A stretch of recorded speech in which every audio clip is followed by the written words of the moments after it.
बघुनी करी उद्धार, तुझ विना कोण करील भवपार, तुझ विना कोण करील। गोपाल कृष्ण महाराज की जय।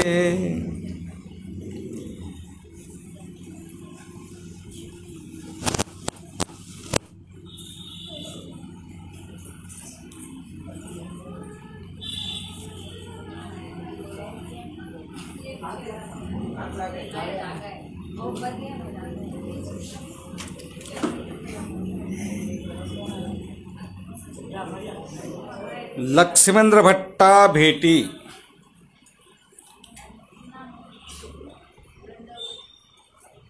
लक्ष्मेंद्र भट्ट हे देऊळवाड्याचे आहेत। ते पुराणिक आहेत आणि पाची दर्शनाचे विद्वान आहेत। त्यामुळे प्रवचन हा त्यांचा हातखंडा आहे आणि त्यांच्या प्रवचनावर समोर बसलेले श्रोते हे त्यांच्या निरोपणामुळे भावविभोर होऊन मंत्रमुग्ध होत असत। त्यामुळे खूप जनलोक त्यांच्या प्रवचनाला श्रवण करीत असत।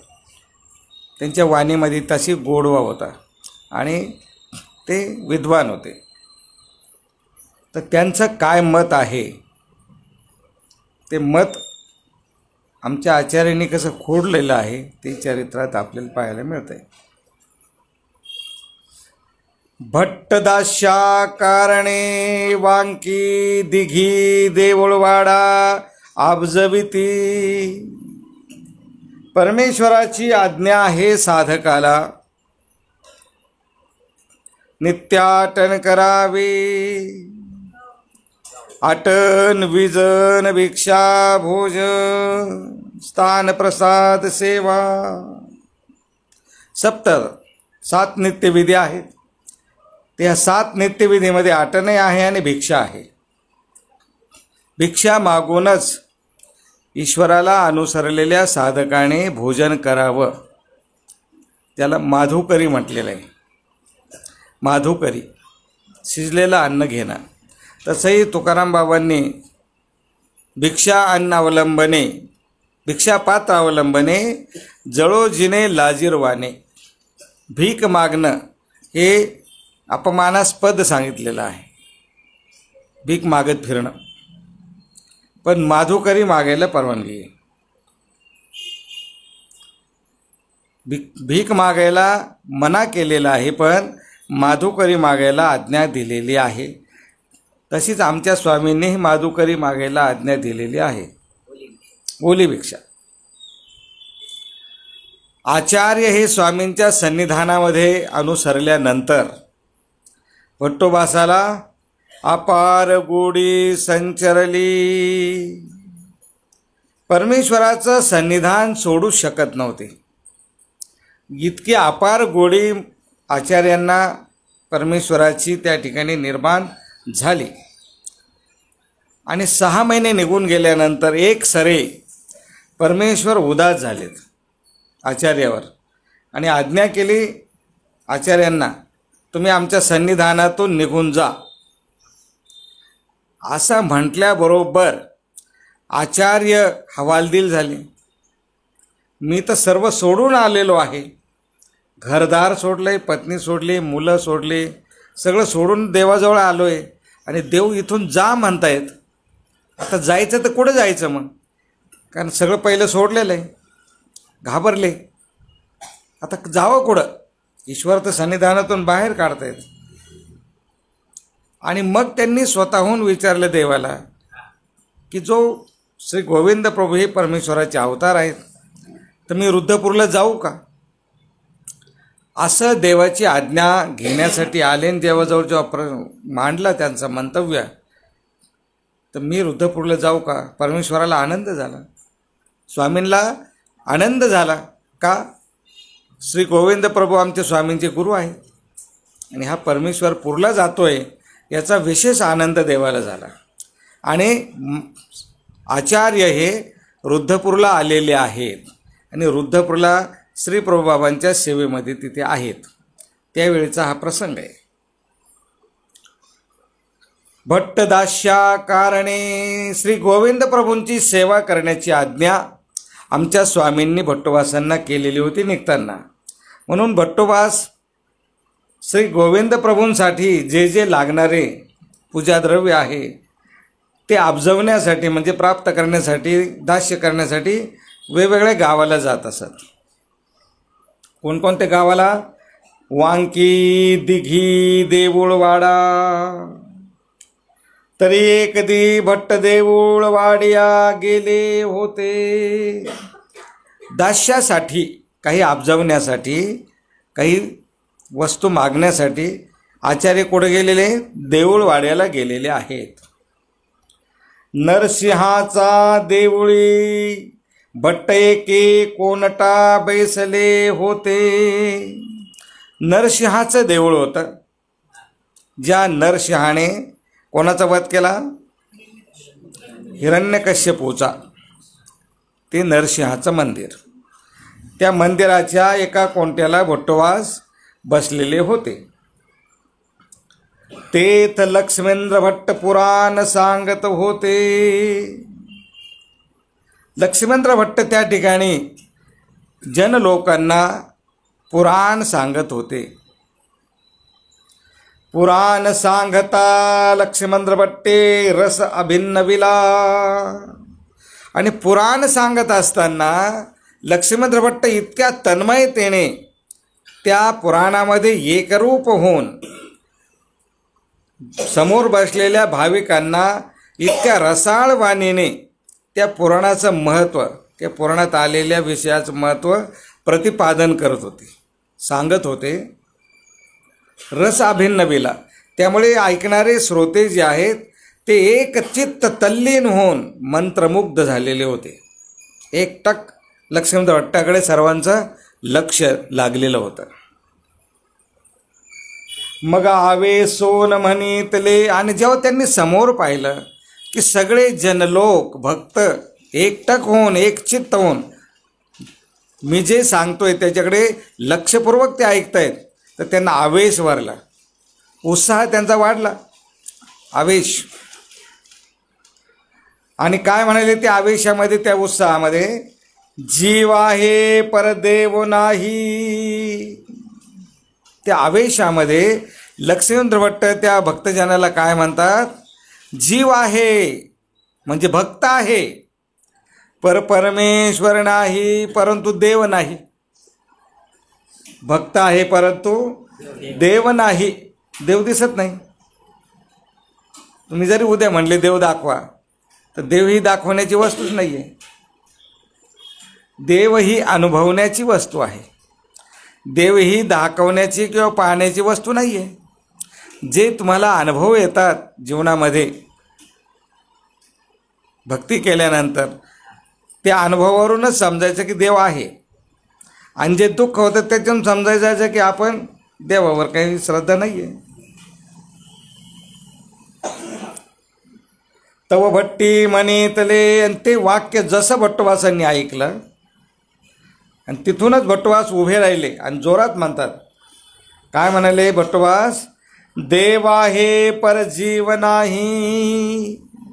भट्टोबास त्या लक्ष्मेंद्र भट्टांना जोरात म्हणाले, भक्त आहे परंतु देव आहे परंतु भक्त नाही.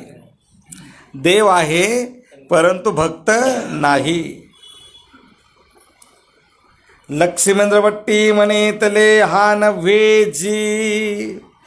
आणि लगेच लक्ष्मेंद्र भट्ट म्हणतात हा नव्हे. अरे मग आहे ना साक्षात तिथे भक्त. भक्त नाही असं कसं म्हणता तुम्ही? भक्त आहे, देव नाही आहे.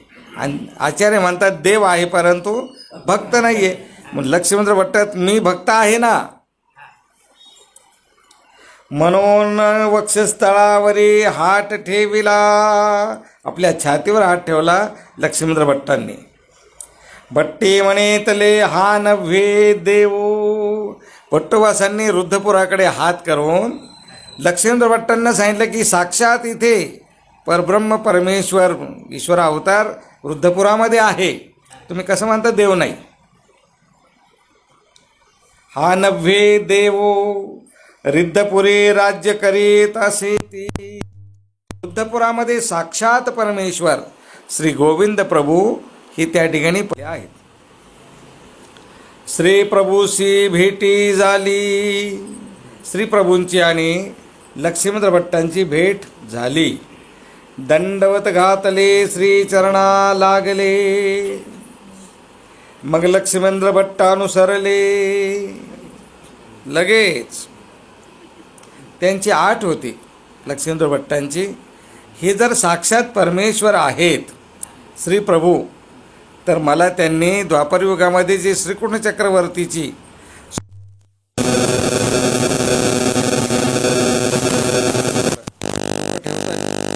आणि डोळे मिटून जोपर्यंत डोकं ठेवलेलं होतं तोपर्यंत ते सर्व दृश्य ते पाहत होते. आणि जसं त्यांनी आपलं डोकं वर उचललं आणि श्रीप्रभू बाबाकडे पाहिलं तर पाहतात तर गोविंद प्रभू. परंतु साक्षात्कार तिथेच झाला की साक्षात हे परमेश्वर आहेत आणि लगेच ते तिथेच अनुसरलेले आहे. लगेच ते देवाची झाली. तत्क्षणी बायकोला विचारतो, पोराला विचारतो, भावबंधाला विचारतो, काही नाही. जसं भांडारेकरांनी सांगितलं, विचार केला की माझे हितेक्ष हेच आहेत, बस भट्टो मागेल फांकी पहा असं म्हटल्याबरोबर भांडारेकर देवाच्या मागे निघाले. तत्क्षणी तात्काळ पत्नी मागून आवाज देते आहे, अहो पाणी काढलेलं आहे, स्नानाची पूर्ण तयारी केलेली आहे, उटणं आणून ठेवलेलं आहे, दासी उभे आहेत अंगाला उटणं लावण्यासाठी, मर्दना मादने करण्यासाठी. ते म्हणतात ज्याचा होतो त्याच्यासोबत आता निघालो. मागं वळून सुद्धा पाहिलं नाही. एवढी संपत्ती होती, त्या संपत्तीची मोजदाद नव्हती भांडारीकरांच्या. ती सगळी संपत्ती सोडली, सगळं सोडलं आणि देवाच्या मागे निघून गेले. तशी लक्ष्मींद्र भट्ट त्या क्षणी जसा साक्षात्कार झाला त्याच क्षणी देवाची झाली लक्ष्मींद्र भट्ट.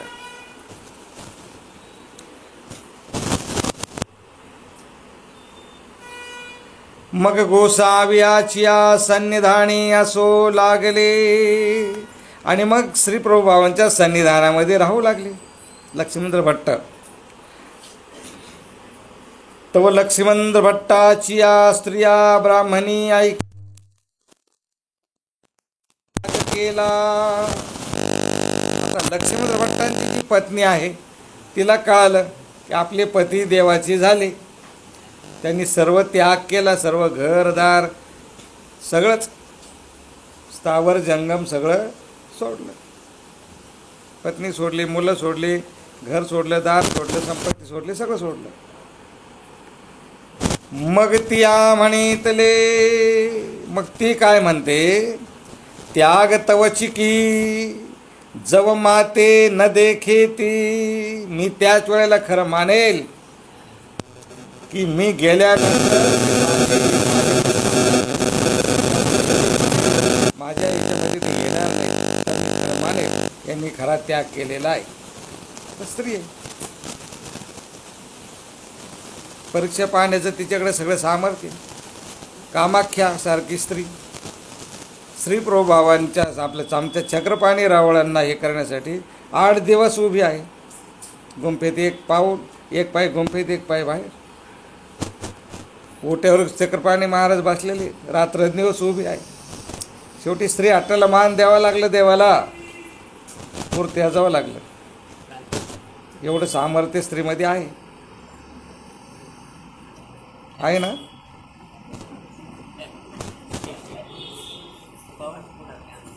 आता हे चांगलं आहे का वाईट आहे ज्याचं त्यांनी समजून घ्या.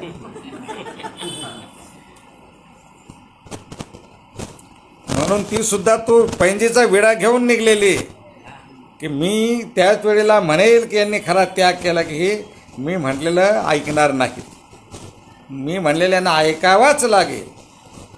कसं ऐकत नाही माझं. अशी ती पैंज घेऊन निघाली. आता कैसे नाही ये ती आता पाहतेच कशी येत नाही घरी. आता मी घेऊनच येईल, मी त्यांना परत घेऊनच येईल असा पैंजेचा विडा घेऊन ती सगळं भावबंधातून निघालेली गावातून. म्हणून गोत्रा कुटुंबाशी पैंज घेऊन निघाली. वा काय पुरुषार्थ आहे. गोत्र कुटुंब, गोत्र म्हणजे सगळे सोयरे धायरे भावबंद आणि कुटुंब म्हणजे स्वतःचं घरचे लेकरं बाळ. काय केलं मग तिने? सर्व शृंगार केला. जसं आपण नटतो सजतो तशी ती सजली. सुंदर वस्त्र परिधान केले, अंगावर अलंकार परिधान केले. एक ठाकूर सवे घेतला, एक सेवक सोबत घेतला भाड्याचा. आपण घोड्या बैसली, घोड्यावर बसून आली. ऐसे मढाशी आली राजमठाला. महाद्वारी उभी राहिली, येऊन राजमठाच्या त्या महाद्वारासमोर उभी राहिली. मग भीतरी आली. मठामध्ये लक्ष्मण भट्ट गोविंद प्रभू होते, मध्ये आली. मग म्हणितले आणि मग म्हणू लागले आपल्या पतीला, ऐसे काही केले, तुम्ही असं का केलं? मला न विचारता कसं काय तुम्ही सगळं सोडलं? तुम्ही मला न विचारता तुम्ही देवाचे झालेच कसे? हा प्रश्न तिचा लक्ष्मण भट्टांना आहे. यांनी चांगलं केलं, आत्म्याचं भलं केलं, आपलं आत्महित साधलं. आता काही आपलं राहिलेलं नाही, सगळं जिकडं तिकडं करून दिलेलं आहे. घर नावावर आहे, जमीन आहे, पैसा आहे, अलंकार आहेत, मुलं आहेत, सुना आहेत, नातू आहे, सगळे. मग आता राहिलं काय? सर्व असल्यानंतर राहिलं काय? आता काही अडवण्याचं काही कारण नाही ना. तरी म्हणते असे काही केले, असं का केलं? लक्ष्मेंद्र भट्टी म्हणितले, आम्ही आपुले आत्महित केले. लक्ष्मेंद्र भट्ट तिला म्हणतायत, आम्ही आमचं स्वतःचं आत्महित केलेलं आहे. आम्ही काही वाईट केलेलं नाही, आम्ही काही व्यसनाच्या आहारी गेलेलो नाही, आम्ही काही दुसरी पत्नी केली नाही, आम्ही काही कोणाच्या मागं लागून गेलो नाही, आम्ही काही चुकीचं वर्तन करत नाही, आम्ही काही चोऱ्या मारे करत नाही, डाके टाकत नाही. मग काय केलं? काय देवाचेच झालो ना फक्त. मग काय चूक केली? देवाचं झालो तर काय चूक केली? आम्ही आमचं आत्महित केले. तयाचिया स्त्रिया म्हणितले. ती स्त्री त्यांची पत्नी म्हणते, हा पहिला आणला से, हा आणला तर नवरा करू. तो सोबत आणलेला ठाकूर आपल्या पतीला म्हणते, आणला आता दुसरा करू.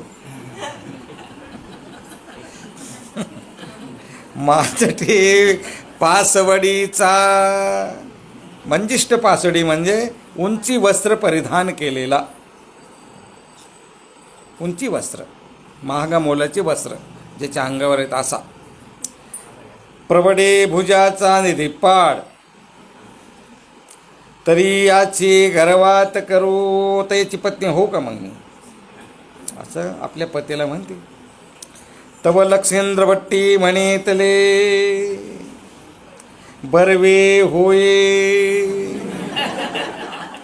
तसं जर तू करणार असेल तर बरंच होईल, काही अडचण नाही, काही अडचण नाही. तू तुला तुझ्या हिताचं जे असेल ते करू शकतेस. माझा काही त्याला आडकाठी नाही. तुला जे योग्य वाटते ते कर. बरवे बरवे होय. तू जे करशील ते ठीकच आहे, तू करशील ते बरंच आहे. जैसे बाबुळ गावेची लुखाईसा, जी अनुसरली, तरुण वयात अनुसरली, लुखाईसा जी तरुण आहे ती आचार्यांकडे निंब्याला अनुसरली आणि तिने काय केलं, आपल्या पतीचं दुसरं स्वतः लग्न लावून दिलं. आपल्या पतीचा पुनर्विवाह केला तिने. ती म्हणली नाही की तुम्ही आता पुन्हा विवाह करू नका. तिने आपल्या पतीचं दुसरं लग्न स्वतः लावून दिलं आणि संन्यास घेऊन ती वृद्धपूरला निघून गेली. आणि 1 वर्षांनी पुन्हा आली, सगळं सोडून, त्याग करून. त्यागाचं बळ काय आहे, त्या तपामध्ये काय बळ आहे की जी पत्नी, ज्या पतीची पत्नी होती ती 1 वर्षानंतर पुन्हा आपल्याच पतीच्या घरी भिक्षा मागण्यासाठी गेलेली. एवढं तिच्यात धाडस आहे, एवढं तिच्यामध्ये धाडस आहे की आपल्या पतीच्या घरी ती भिक्षा मागायला गेलेली आहे. आणि तिला पाहून, तिचा आवाज ओळखून पतीने ओळखलं की ही आपली पूर्व पत्नीच आहे. तरी तो पती जेव्हा लुखाईसा दारामध्ये भिक्षा म्हणून उभी राहिली तर पतीने पहिले काय केलं, भिक्षा वाढण्याच्या अगोदर आपल्या पत्नीच्या पायावर डोकं ठेवलं. आता ती माझी पत्नी नाही आहे, ती आता एक साध्वी आहे, ती एक तपस्वी आहे, म्हणून आपल्या पत्नीच्या पायावर डोकं ठेवलेलं आहे. असा हा धर्म, इतकं श्रेष्ठ असलेली ही परंपरा आहे, लक्षात ठेवा. इतकी श्रेष्ठ परंपरा आहे. तो भावच नाही आहे ही माझी कोणी पत्नी होती म्हणून. इतका त्यागाचा आणि इतक्या समर्पणाचा भाव तिथे आहे. तो भाव इथे जागृत आहे लक्ष्मण भट्टांच्या हृदयामध्ये. आता आपण अनुसरलेलो आहोत, आपण देवाचे झालेलो आहोत. ही स्वातंत्र्य, हिला जे करायचं आहे ती करू शकते, तिच्यावर कुठलं बंधन लादण्याचं काही कारण नाही. अनामामी शेष भरी, मी स्वतः तुझ्या इथं शेष भरतो, सेंदूर भरतो, असं लक्ष्मण भट्ट म्हणतायत. एवढं उदात्त विचार आहेत त्यांचे. ऐसे म्हणितले आणि नागवली ओ नागवली म्हणून बोंब दिली. तिला म्हणली होती मी, कशी येत नाही पाहतेच, मी घेऊनच येईल. गोत्रा कुटुंबाला पैंज घेऊन आलेली होती, नटून थटून. त्याला वाटलं असं केलं निदान ते त्यांची जी प्रतिज्ञा आहे ती भंग होईल, कुठेतरी त्यांचा विचार मनामधले बदलतील मी जर असं वागले तर. ते म्हणतात अजिबात, तुला काय करायचं ते कर. शेवटी पराभूत झाली. लक्ष्मण भट्टांच्या त्यागापुढे तिला माघार घ्यावी लागली पत्नीला, आणि मग ओरडायला लागली. धडकरे रायंगणे घातले, जमिनीवर स्वतःला तिने झोकून दिलं. धाये मोकलोन पायावरी डोळे ठेवून रडू लागली. त्यांच्या पायावर डोकं ठेवलं आणि धाये मोकलून रडू लागली. मग माईंभट्टी संभोखिली, माईंभट्टाने तिची समजूत घातलेली आहे.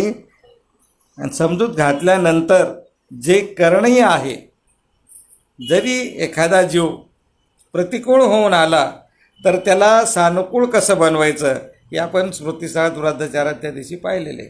मी विष होऊन प्रवर्तलो, तुम्ही माते अमृत होऊन प्रवर्तला. अमृते मायबास. कोण आलं तर विष होऊन? काय नाव त्यांचं? महेश्वर पंडित. लवकर विसरू नका, अजून महिना नाही झाला अजून आपलं प्रवचन. हो, महेश्वर पंडित विष होऊन प्रवर्तले. आपल्या वडिलांची सगळी प्रॉपर्टी आपल्याला मिळालीच पाहिजे या विचाराने ते आलेले आहेत निंब्याला. आचार्यांचं देवासन झाल्यानंतर त्यांची सगळी संपत्ती मागण्यासाठी महेश्वर पंडित आलेले. आणि तिथे मग कवीश्वर बासांनी आणि केशरथ बासांनी मायबासांना सांगितलेलं आहे, आपलं आचार्य त्यांची समजूत घालण्यासाठी गेले. ते एक निरोपण करायचे, एक ठकठक करती, एक रू करीती, एक श्लोक सांगायचे, एक गीतमात सांगायचे, परंतु ते काही प्रणवलं नाही महेश्वर पंडितांना. पण यांनी त्यांची सेवा केली. ते रू करते ठकठक करते ते रामा. इथे हा विष होऊन जरी आला तरी हे अमृते मायबास ज्या ठिकाणी मुक्कामी राहायचे त्या ठिकाणी सर्व यांची सेवा करायची. स्वतः हातपाय दाबायचे, सगळ्या वस्तू यांना आणून द्यायचे महेश्वर पंडितांना, स्वतः भिक्षा मागून आणायचे. ते वडीलधारी असल्यानंतर यांची सेवा करायची आणि ते पाहून मग ते द्रवले आणि निरोपणही करायचे. तशी ती परिस्थिती आहे. माईमभट्ट जरी ती त्या विचाराने आलेली आहे, ती स्त्री लक्ष्मण भट्टांची पत्नी, तरी माईमभट्टांनी सर्वस्वपणाला लावून तिची समजूत घातलेली आहे.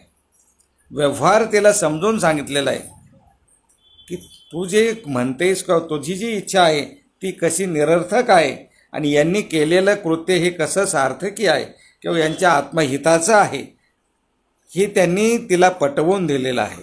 त्यामुळे तिचं दगधलेलं जे हृदय आहे, पोळलेलं दुखवलेलं हृदय आहे ते शांत झालेलं आहे.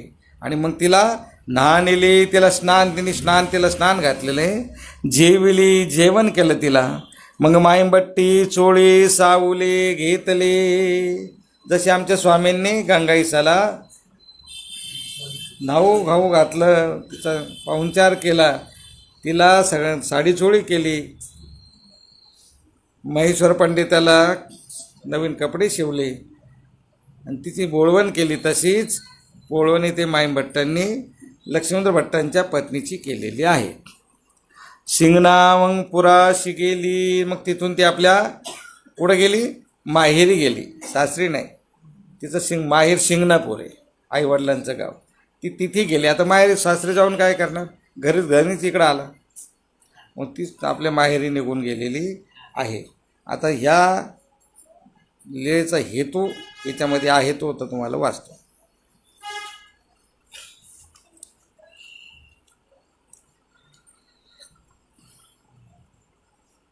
लक्ष्मण भट्टा भेटी भट्ट देऊळवाडिया गेले, तेथे लक्ष्मण भट्ट बा पुराण सांगत असती, ते तर रस अभिन्न विला, म्हणून लोक द्रवले. रस म्हणजे जे पुराण ते सांगत होते, त्या पुराणामध्ये सांगताना इतक्या मार्दव शब्दामध्ये रसभरीत वर्णन लक्ष्मण भट्ट त्या पुराणाचं करत होते. त्यामुळे समोर बसलेले श्रोते हे द्रवले, म्हणजे त्यांचं हृदय द्रवमान झालं. त्या पुराण श्रवणामध्ये ते मंत्रमुग्ध झालेले आहेत. आणि पुराण श्रवण करत असतानाही डोळ्यातून अश्रुपात त्यांच्याही होत होता, भक्तांच्या. लक्ष्मण भट्टवासे म्हणेतले, जीव आहे परदेव नाही. लक्ष्मण भट्ट म्हणाले, जीव आहे म्हणजे भक्त आहे पण देव नाही. तो भट्टी म्हणेतले, देवासे परजीव नाही. देव आहे परंतु भक्त नाही. तर कोठे असे नारिद्धपुरी श्री प्रभू रावूळ असती, मग गोसाव्यास दर्शनाले यान सवेच्या अनुसरले. श्री प्रभूबाबांच्या दर्शनाला आले आणि लगेच अनुसरले. आता इथपर्यंत मूळ चरित्र. आता त्याचा हेतू पुढे दिला त्यांनी. लक्ष्मण भट्ट बा वेधे अनुसरले याचे, भजनी त्याग दक्षता. म्हणजे मागील जन्मी लक्ष्मण भट्ट हे वेधे अनुसरले याचे भजनी, जो त्यांच्या भोजनामध्ये जे पात्र आलं, त्यांनी ज्या सत्पात्री भोजन घातलेलं होतं लक्ष्मण भट्टांनी, ते पात्र कसं होतं की पूर्वीच्या जन्मात ज्या पात्राच्या ठिकाणी त्यांनी भजन घातलं म्हणजे अन्नदान केलं, तो जीवात्मा वेधे अनुसरलेला होता. म्हणून त्या पात्राचे सर्व गुणधर्म लक्ष्मण भट्टामध्ये आले. कारण ज्या पात्राला आपण भोजन घालतो त्या पात्राच्या ठिकाणचे सर्व गुणधर्म तुमच्या या लेपामध्ये येत असतात.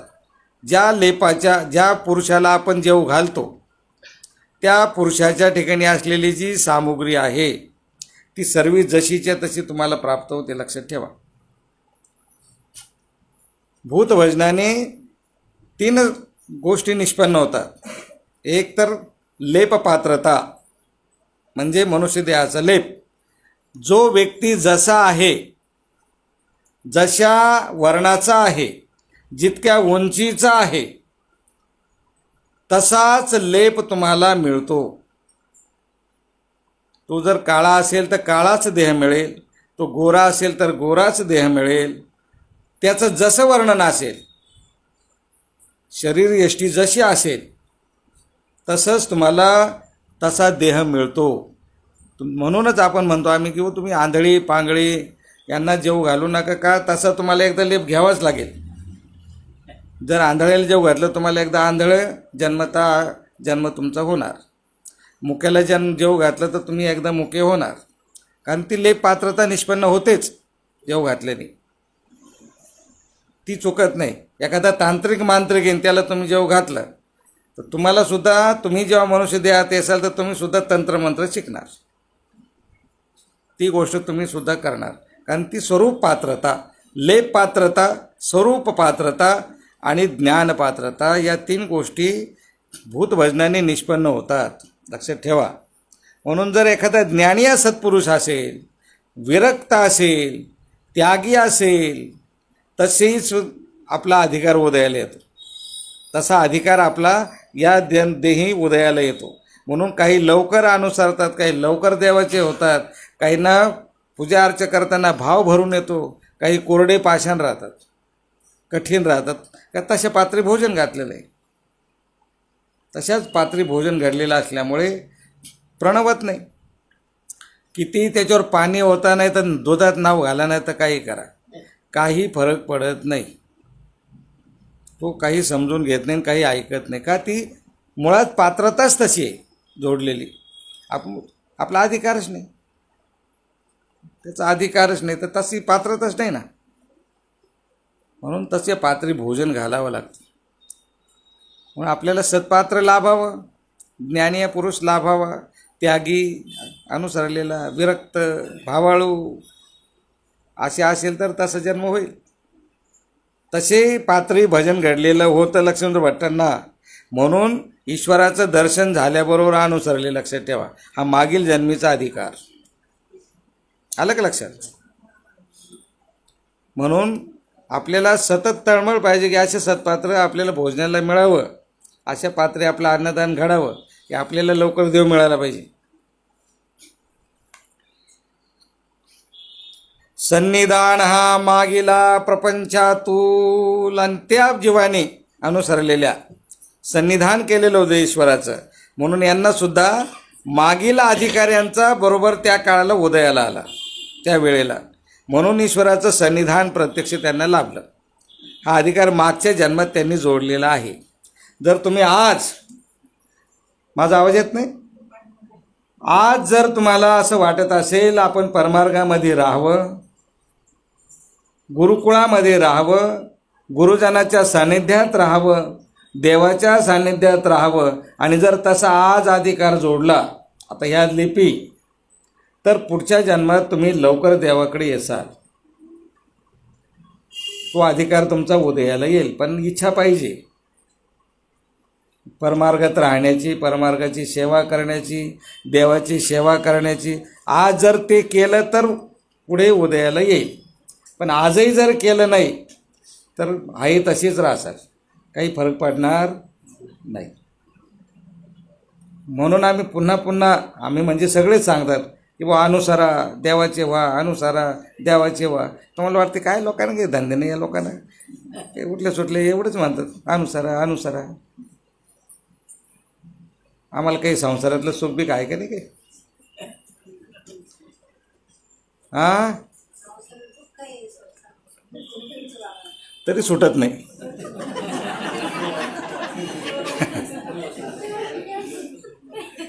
वैराग्या पात्राची सेवा केली मागील जन्मी. कोणाची सेवा घडलेली आहे? वैरागी, जो विरक्त पुरुष आहे. आलं का लक्षात? हा हेतू सांगतोय चरित्राचा या झालेल्या. म्हणून अनुसरलेत ते. त्याचं इथं रिझन दिलेलं आहे की असं का घडलं. मागील जन्मामध्ये त्यांनी वैरागी पात्राची सेवा केली. विरक्त पुरुषाची सेवा त्यांना घडलेली आहे. बाई म्हातारीशी पूर्वीश्वर सेवा घडली, म्हणून घरा जाऊन संबंध दिधला. हा, असं जर अधिकार जोडलेला असेल तरच आज तो उदयाला येतो. अधिकारच जर जोडलेला नसेल, जमिनीत बीज पेरलेलं नसेल, किती पाणी दिलं किती मशागत केली तर रोप उगवणार नाही. पहिले बी पेरावं लागेल. बी कोणतं आहे? भक्तीचं बी आहे. जमीन मस्त आहे, मशागत जमीन चांगली दिलेली आहे तुम्हाला, म्हणजे देह चांगला दिलेला आहे, दक्ष, डोळे चांगले शाबूत आहेत, कान शाबूत आहेत, हात पाय चांगले धडधाकट आहे सगळे, पण काही करायचंच नाही, करायचंच नाही. मग कसं काय? आता पेरणीच केली नाही तर पीक कसं काय उगवेल?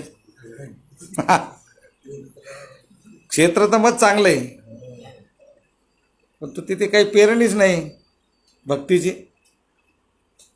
भक्ती नाही, त्याग नाही, दक्षता नाही, सेवा नाही, दर्शन नाही, भजन नाही, पूजन नाही, काहीच नाही. मग कसं काय होईल? सगळं ते सगळं प्रपंचामध्येच लक्ष, सगळं लक्ष कुठे? प्रपंचामध्ये. मग कसं काय देव होईल? तिकडंच लक्ष असेल तर देव होईल कसं? आणि त्याला सर्वस्व मानलेलं आहे आपण, प्रपंचाला सर्वस्व मानलं. तर आम्ही काय मग सांगतो, प्रपंच सगळेच करतात, पशु करतात, पक्षी करतात, सगळेच करतात. काय नवीन काय? नवल काय त्याच्यात? पण तुम्हाला तर मनुष्य देह दिला ना, तुम्हाला समज दिली, तुम्हाला भावना दिल्या, तुम्हाला ह्या गोष्टीची जाणीव आहे. हित कशात आहे, अनहित कशात आहे, भलं कशात आहे, हे तुम्हाला कळते मनुष्य योनीला. तसं प्राणी मात्राला नाही, ते नरक देत. पण संसार त्यांना पण आहे, ते आपल्यापेक्षा चांगला करतात. आपला संसार तुटका आहे, फाटका आहे, मोडका आहे, रडका आहे, तरीही त्याच्यातून आसक्ती सुटत नाही. हा मुख्य मुद्दा आहे. म्हणून परदृश्या सन्निधानी अनुसरण, म्हणून हे सर्व अधिकार मागील जन्मात जोडलेले होते. म्हणून परदृश्य ईश्वर अवताराच्या सन्निधानी अनुसरण घडले. परदृश्य आवर आच्छादून परदृश्य, परीचा स्वीकार केलेला आहे श्री प्रभूंनी. म्हणून अशा ईश्वर अवताराच्या ठिकाणी त्यांना अनुसरण घडलेलं आहे. पुनःसंबंधा योग्य, ईश्वराच्या पुनःसंबंधाला ते योग्य झालेले आहेत. म्हणजे पुढे वैदृश्य अवताराचं सन्निधान लक्षात ठेवा, असा या वेळेचा हेतू होता.